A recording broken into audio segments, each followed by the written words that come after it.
Once upon a time, there were 100 million people. They had different interests, different beliefs, different occupations, but for the most part, they got along pretty well. Then one day, a gang of a few hundred people showed up. Need to zoom in some more to see them. I know they're there somewhere. Zoom in. There they are. And this gang of a few hundred said to the throng of 100 million, "From now on, you all have to give us a cut of everything you earn." This is an accurate graphical comparison between the number of American taxpayers and the number of U.S. congressmen. And the throng said, "Gosh, do we have to give you a cut of what we earn?" And the gang of a few hundred said, "Yes, you have to." And the throng said, "Well, okay, I guess we have to." And one little troublemaker asked, "What if we don't?" The gang of a few hundred didn't like this and said, "If you do not comply, we shall unleash upon you our legions of enforcers." And the throng cried, "Oh no, please don't. We will comply, we will pay." This is an accurate graphical comparison between the number of American taxpayers and the total number of IRS employees. Time went by, and the gang of a few hundred said, "Now we want more of what you earn." And this kept happening over and over again, until eventually some of the throng were paying almost half of what they earned to the gang. Whenever the gang demanded more, the throng would say, "Golly, we're already having a tough time. Do we really need to give you even more?" And the gang always said, "Yes, you must, or we shall unleash our legion of enforcers." Now the gang of a few hundred was getting trillions of dollars every year, spending it on wars and pyramid schemes, giving away goodies to their friends, buying influence, and doing lots of other things. And some of the throng started saying, "We don't really like the war you're waging with the money we give you. Do we really have to be paying for that?" And the gang said, "Yes, we demand it. Don't make us send out our legion of enforcers."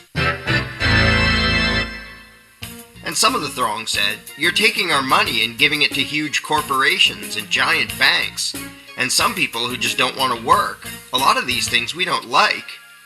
And the gang said, "We don't care. We will decide how to spend it.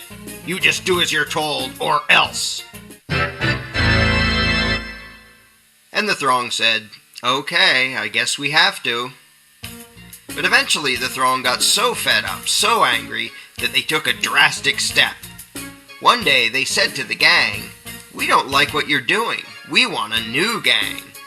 And after pouring a huge amount of time and money into the effort, they replaced the gang with a new gang. Then the throng pleaded with the new gang, "Now, at long last, can we keep our own money, or at least keep more of it?" And the new gang said, "Sorry, but after much discussion, we've decided that you can't. You have to keep giving us what you've been giving, in fact, a little bit more than before." The throng was distraught and said, "This is dreadful. But after all, what choice do we have? I mean, they say we must comply, and they have that scary legion of enforcers. We're powerless against them. We'd better just do as we're told." So they did as they were told, got poorer and poorer, and lived miserably ever after. But after all, what else could they have done? What power could this throng possibly have compared to this gang of a few hundred and their enforcers? What chance would this thing have against this thing? How could these 100 million people ever hope to successfully resist the awesome power of this tiny little dot? In case anyone missed this, let's review. Here's them. Here are their enforcers. Here's us. Them, us. Them, us. Does anything about this seem just a little strange to you? Are you perhaps wondering, why does the throng need the permission of the dot to do anything? Why do these people feel the need to ask this tiny little dot if they can keep more of what they earn? Why would they spend year after year literally begging for lower taxes from this little dot?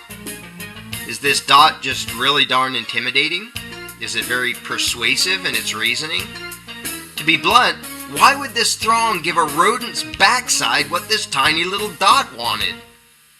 The fact that this tiny dot has the gall to issue such demands to such a throng is pretty startling in and of itself.